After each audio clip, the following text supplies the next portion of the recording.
आतां आमी आमचो जो सेक्रेटरी आसा, सेक्रेटरी वॉटर रिसोर्सीस, हांणी कालूच एक पत्र बरयलां सेंट्रल गव्हर्मेंटाचो सेक्रेटरी एनवायरमेंट, की तुमी जर तांचे जर कसले जर एप्लिकेशन्स कर्नाटका गव्हर्मेंटाचे फॉर ग्रांटींग फॉरेस्ट क्लियरन्स जर तुमच्या कडेन आयला जाल्यार दोन गोश्टी तुमी लक्षांत घेवच्यो पडटले. एक म्हणजे हांगा वायल्ड लायफ सँक्च्युरी आसा आनी तुमी जर परमिशन दिलें जाल्यार तें उदक डायवर्ट जातलें which will be in breach of section 29.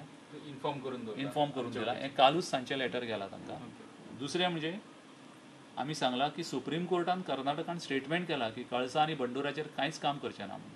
जो मेरेन तो स्टेटमेंट सुप्रीम कोर्टाचो रेकॉर्ड जाल्लो आसा आनी सुप्रीम कोर्टान तें रेकॉर्ड केला तो मेरेन तें कांय कामूच करूं शकना आनी तुमी तें फॉरेस्ट क्लियरन्सूय दिवं शकना.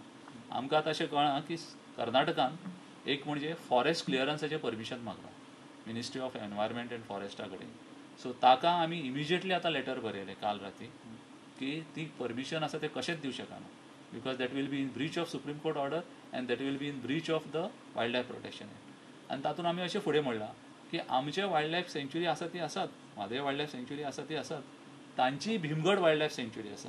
भीमगड तर सारकी एक्चुअली थंयच पडटा, थंय तांचे भीमगड वायल्ड लायफ सँच्युरीनूच पडटा तें जे तांचो जो प्रोजेक्ट आसा.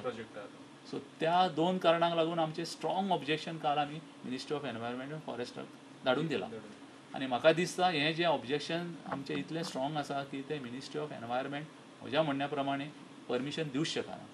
आनी जर तांणी जर दिलें तशें जर बेकायदेशीर जर परमिशन तांणी जर दिलें अशें जाल्यार तें आमी सुप्रीम कोर्टान स्ट्रॉंगली आमकां केस स्ट्रॉंग आसा ती केस आनी ती स्ट्रॉंग केस आमी सुप्रीम कोर्टा कडेन मांडटले आनी आमी म्हणटले की हें सुप्रीम कोर्टाच्या ऑर्डरीचेर अगेन्स्ट आसा तांचें डिसिजन. आनी दुसरें म्हणजे कायद्याच्या विरोधान आसा हें अशें म्हणून स्ट्रॉंगली आमी मांडटले सुप्रीम कोर्टाक.